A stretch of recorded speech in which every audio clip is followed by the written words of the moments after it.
Salut et bienvenue dans ce nouvel épisode de 6 degrés, l'émission qui vous prouve que tout est connecté. Aujourd'hui un commentaire de S-Melo d'Angoulême qui veut connaître le lien entre Pierre Bellemare et Rocco Siffredi.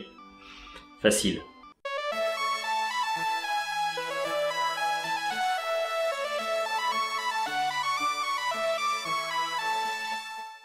On commence par Rocco Siffredi, surnommé l'étalon italien, et c'est pas parce qu'il fait super bien de cheval.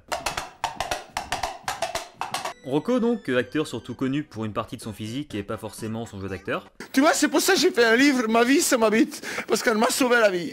C'est pour ça. Merci ma bite, merci. De son vrai nom, Rocco Tano. Il doit son nom de scène à deux personnages de film, Rocco Parondi dans Rocco et ses frères et Rock Siffredi dans Borsalino, deux personnages incarnés par Alain Delon. Alain Delon, la légende du cinéma français qui, en 1975, pour faire plaisir à son fils Anthony, accepte de jouer Zorro. Où est-ce que vous avez d'autres fourberies dans votre sac? Juste une!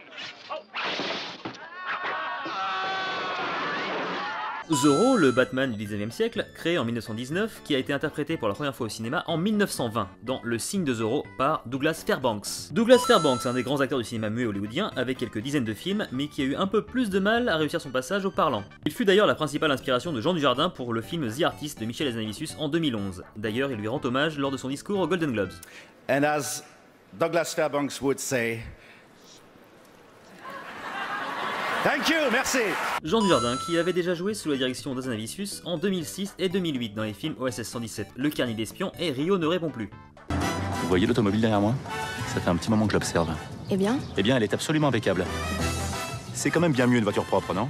À l'occasion, je vous mettrai un petit coup de polish. Rio ne répond plus, dans lequel le supérieur d'OSS 117 est incarné par Pierre Bellemare. Technologie américaine.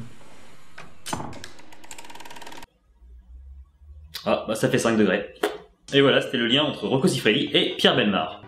Et sinon, point commun intéressant entre les deux, niveau physique, non pas... j'ai pas assez enquêté sur Pierre Bellemare pour savoir si il avait ce genre de point commun avec Rocco, mais Rocco et Pierre Bellemare mesurent tous les deux 1m90. N'hésitez pas à poster en commentaire les noms des personnes dont vous voulez connaître le lien, je trouverai, toujours. Mais arrêtez avec Hitler.